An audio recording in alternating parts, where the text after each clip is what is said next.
Channel पर नए हैं तो प्लीज़ वीडियो को लाइक, शेयर और सब्सक्राइब कर दीजिए ताकि हर आने वाली वीडियो का नोटिफिकेशन आपको बर वक्त मिल सके। बिस्मिल्लाहिर्रहमानिर्रहीम। अस्सलामुअलैकुम व्यूअर्स, रूबीज़ किचन में आप सबका वेलकम है।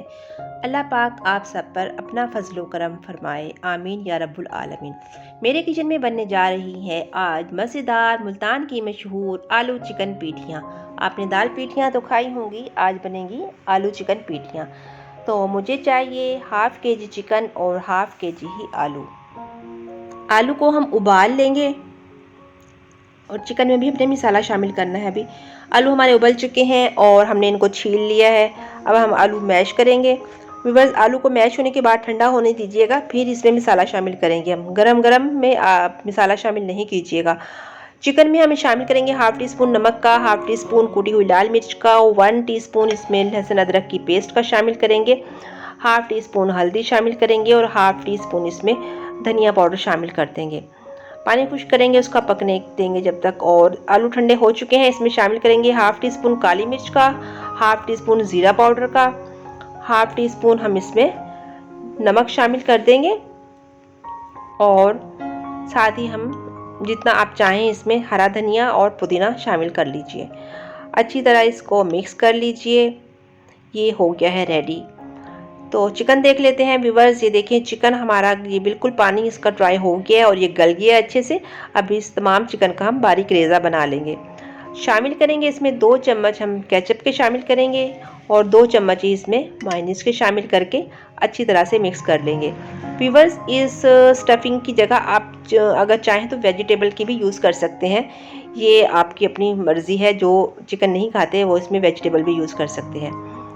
अब जो मिक्सर हमने रेडी किया था आलू का, उसको अपनी हाथ की हथेली पे हम नीचे ऑयल लगा के अच्छे से फैला लेंगे और हाथ को ज़रा गोल शेप में कर लेंगे, क्योंकि हमने इसको फोल्ड करना है। इसके अंदर हम ये स्टफिंग रखेंगे, ये देखिए। और हाथ को गोलाई की शेप में आप रखिएगा ताकि इसको फोल्ड करने में आसानी रहे। इस तरह चारों तरफ से इसको हम फोल्ड कर देंगे और गोल बिल्कुल एक इसका पेड़ा बन जाएगा। थोड़ा सा इसको हम प्रेस कर लेंगे।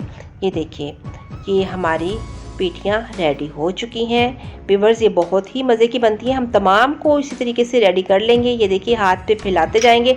नीचे ऑयल ज़रूर लगाइएगा, इस तरह आपके हाथ पे आलू बिल्कुल भी नहीं चिपकेंगे। इस तरीके से हम तमाम में फिलिंग करते जाएंगे। ये देखिए, बहुत अच्छे से ये फोल्ड हो जाती है।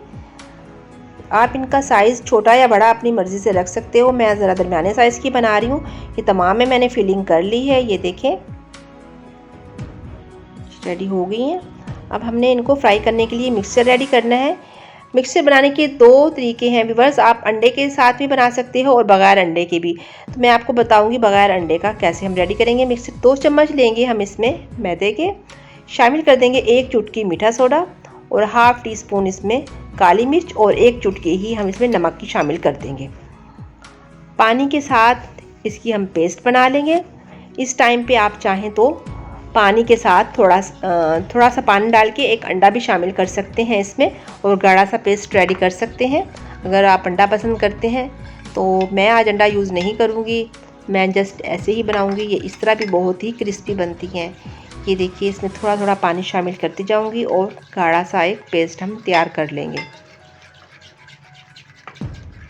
व्यूअर्स, इसके साथ मुझे ब्रेड क्रम्स की भी ज़रूरत है कि ब्रेड क्रम्स से ये और भी क्रिस्पी बन जाएंगी। तो मैं तो ऑलरेडी ब्रेड क्रम्स बना के फ्रिज में रखती हूँ और जब ज़रूरत होती है निकाल लेती हूँ। इसकी रेसिपी मैं आपको पहले भी दे चुकी हूँ और आप लोगों को भी बार बार कहती हूँ कि ये बना के लाजमी फ्रिज में रखिए। ये देखिए, अब मिक्सचर में डिप करेंगे अपनी इन पीठियों को और साथ ही इन पे कोटिंग करेंगे ब्रेड क्रम्स की। तमाम हम ये पीस ऐसे ही कर लेंगे। बिकॉज दाल वाली पीठियाँ तो आप लोगों ने बहुत खाई होंगी, तो ये चिकन और आलू की पीठियाँ बना के आप खाइएगा। ये देखिएगा, आपको बहुत ही मज़े की लगेंगी, बहुत ही एक क्रिस्पी, बहुत ही टेस्टी बनती हैं। ये तमाम की हम ऐसे ही कोटिंग करते जाएंगे, पहले मिक्सचर में और बाद में इसमें ब्रेड क्रम्स इसके ऊपर से लगा देंगे। ब्रेड क्रम्स से भी ये बहुत क्रिस्पी बनती हैं। ये देखिए, तमाम को मैंने ऐसे कोटिंग कर दी है। तो चलिए व्यूअर्स, अब हम इनको फ्राई करते हैं। इनको हमने बहुत तेज़ हीट पे फ्राई नहीं करना। ऑयल को गर्म करने के बाद हीट को हम बिल्कुल लाइट कर देंगे और ये देखिए फिर हम शामिल कर देंगे इनको ऑयल में। एकदम से इनको हमने पलटना नहीं है, 1 मिनट का रेस्ट देना है इनको। उसके बाद हमने साइड चेंज करनी है इनकी। ऐसा ना हो कि हम ऐसे ही डालने के फ़ौरन बाद अगर साइड चेंज करेंगे तो ये टूट भी सकता है, इनके ऊपर से आलू वाला मिक्सर हट भी सकता है। वैसे तो ये खुद ही फूल के ऊपर आ जाती हैं 1 मिनट के बाद, और आराम से ये साइड इनकी चेंज हो जाती है। ये देखिए कलर माशाल्लाह इनका गोल्डन होना स्टार्ट हो गया है। थोड़ा सा कलर और आ जाए फिर हम इनको निकाल लेंगे। और भी बस इनको निकालने के बाद आप किसी भी स्ट्रेनर में इनको रखिएगा, कोई भी छलनी ले लीजिएगा और उसमें रखते जाइएगा। इस तरह ऐसे जो भी इसमें थोड़ा सा भी कोई एक्स्ट्रा ऑयल होगा वो साथ ही रिमूव हो जाएगा इसमें से। और बाद में हम इनको फिर डिश आउट कर लेंगे जिसमें भी हमने इनको सर्व करना है।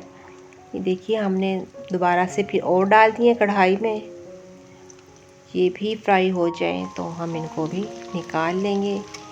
देखिए बड़ा प्यारा सा गोल्डन कलर आ गया है इनका। जैसा ये कलर प्यारा आ रहा है माशाल्लाह से, ये वैसे ही खाने में भी बहुत ही टेस्टी लगी थी, सबको बहुत पसंद आई थी। ये देखिए तमाम फ्राई हो चुकी हैं व्यूवर्स, और अब हम इनको किसी भी अपनी बास्केट में शिफ्ट कर देंगे और सर्व करेंगे हम इन्हें इमली की चटनी और दही के रायते के साथ। तो व्यूवर्स ये आप ज़रूर बनाइएगा और मुझे बताइएगा मेरी ये रेसिपीज़ आपको कैसी लगती हैं। इसी के साथ मुझे दीजिए इजाज़त। अल्लाह हाफिज़।